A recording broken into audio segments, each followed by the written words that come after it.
Thank you very much.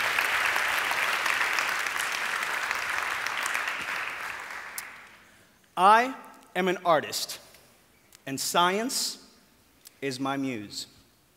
Last year, I was invited to see the biggest science happening on the planet. And what a muse that was. I traveled to Geneva, to the CERN laboratory. I went there to find inspiration, but instead wound up depicting the God particle, or the Higgs boson. Let me tell you why the research was so important. Back in the 30s, when physicists were describing the forces of nature, when they were describing the particles of nature, they couldn't find a way of calculating the mass of those particles.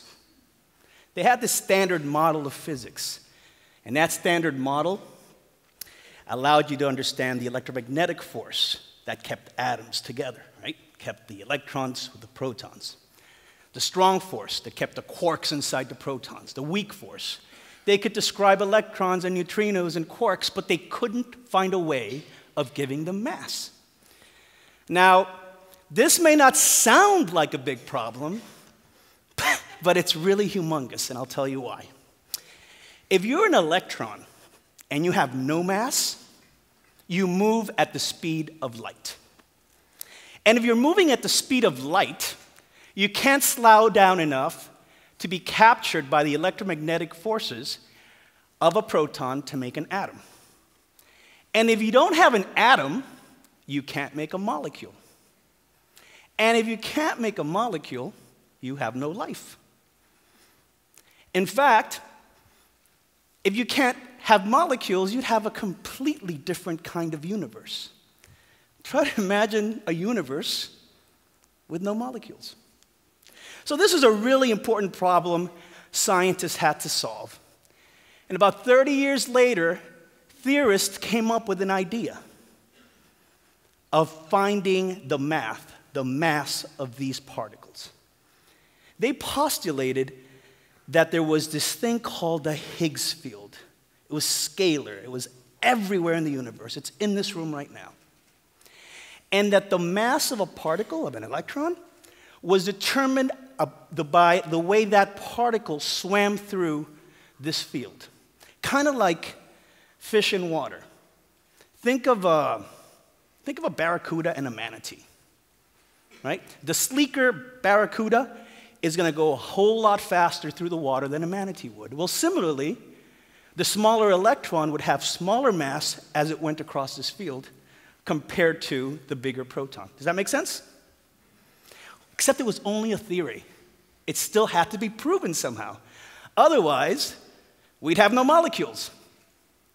So, the scientists had to figure out how to find the Higgs boson, this particle that had never been seen.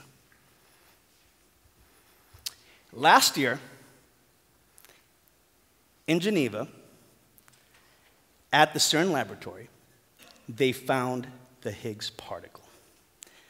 This here is the Large Hadron Collider. It's a detector at the CERN laboratories. Inside this detector is where the God particle was discovered. It is the largest, densest, most complex machine that humans have ever built. I walked through it, and it was like walking through a Grand Canyon of human innovation. I was in awe. Through that beam, protons move at the speed of light, riding on the crest of a wave. 40 million of them smash into each other at every second in this 17-mile-long tunnel that straddles the border of Switzerland and France. And when they come together, these particles that smash into one another, they create mass. We know that because E equals mc squared tell us that energy and mass are interchangeable. So you have high energy coming together really fast, and it creates mass. Except we don't know what the particle is that's being created unless we have a sensor that can figure it out. So scientists, engineers, and technicians from 182 universities across 42 countries built this machine. It has sensors that can measure electron energy and protons, quarks, photons. It can measure a charged particle as it bends across a magnetic field. And by looking at that data, these brilliant scientists were able to discern that at CERN, they had collided and created the Higgs boson. One of the people involved in that experiment is my dear friend and colleague, Pete Markowitz. And now, Dr. Markowitz is going to tell you a little bit about the art. Thank you, Xavier.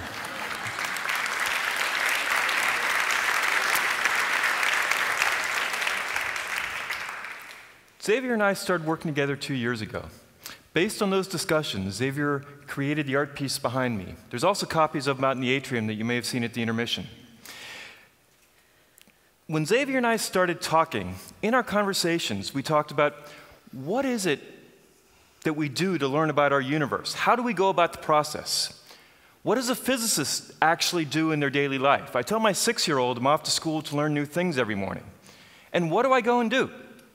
We talked about the experiment in CERN, and Xavier was convinced to come to Geneva to see our experiment, to see the site, and to find inspiration to create an art piece. Now, the art piece captures the science, but it also captures the people, and it captures the purpose of the experiment. The 5 banners depict the 5 experiments which our collaboration used to discover the Higgs boson. For example, in banner 2, you see the Higgs boson decaying to 2 photons, or particles of light. In the 3rd banner, you see it decaying to quarks. Our detector doesn't directly measure the Higgs boson. It measures things like electrons, quarks, or photons. Now, we also don't do Hollywood special effects, but here you can see how a physicist visualizes a particle in our detector. The curvature of the particle path tells us the charge and the momentum, while the size of the signal in the detector tells us the particle's energy. The detector itself, it's large, it's complex, it's intricate, with lots and lots of layers. The artwork also is intricate with many layers. If you look closely at the first banner, you can see something that perhaps looks a little bit like stained glass, maybe in a cathedral. That's on purpose. Religion, traditionally, was the only thing we had to inform our worldview and tell us about our place in the universe. Science now also tells us what makes up our universe and about our place in the world. Science tells us the size of the universe, how old the universe is, and how we came into being. If you look at the second banner, the artwork was done digitally, but you can still see something that looks like oiled brushstrokes, perhaps evoking the works of artists like Caravaggio and Da Vinci. In the same way, science builds upon the works of Aristotle and Linnaeus, of Galileo and Newton, of Einstein and Bohr and Dirac and Fermi and Oppenheimer, to give us the theory of Higgs, Englert, and Brout, which received the Nobel Prize last month based upon our discovery of the Higgs boson. The background of the banners, if you look closely, the background of the banners, in a very real sense, honors the collaboration. It's composed of words, of pages, from 383 publications by our collaboration. I literally have hundreds and hundreds of scientific publications. I have one art show as well.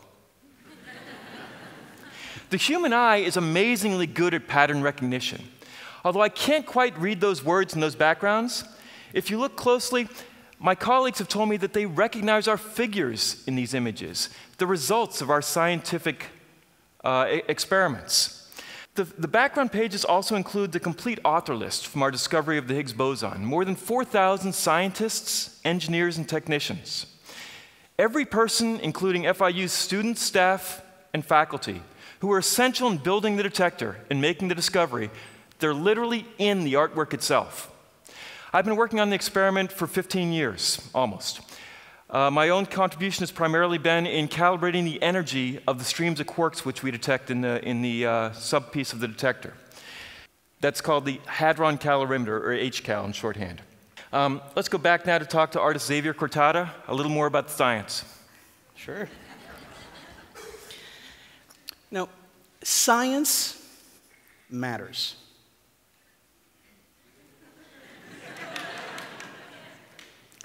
Like art,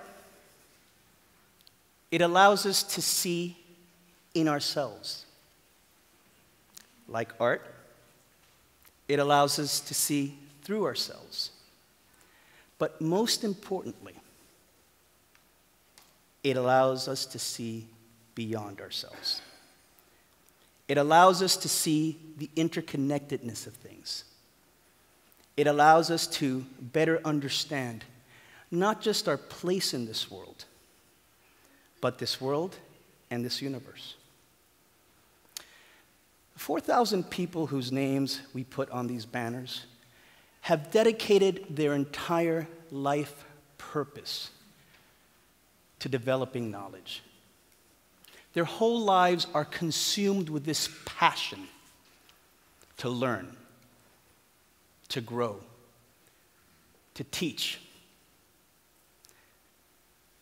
And as I looked at a way of honoring them for the research that they had conducted, I had to approach this with an incredible amount of humility.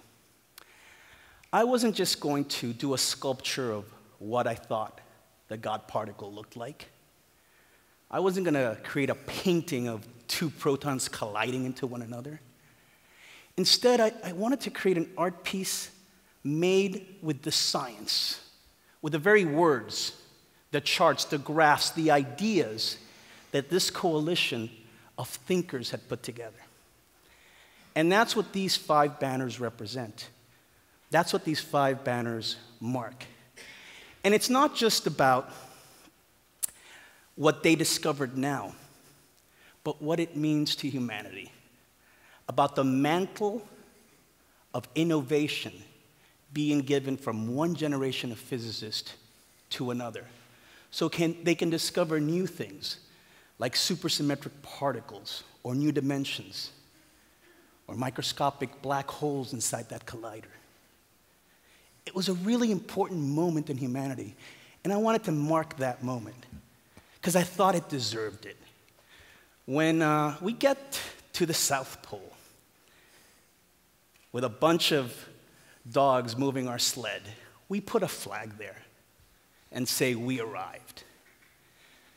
When we go in a tin can across space and land on our moon, we put a flag there to mark that event, to mark that moment. When we scale Mount Everest, when we accomplish things, we mark those events and those moments. And I wanted to mark that event at that location with these banners. These banners hang at the very location where the Higgs boson was discovered. I'm standing on a platform. That platform opens and closes. 100 meters below is that collider. That is where this science theory was proved as truth. And these banners mark a moment in history that will hopefully inspire future generations of physicists to continue to move humanity forward. Thank you so much.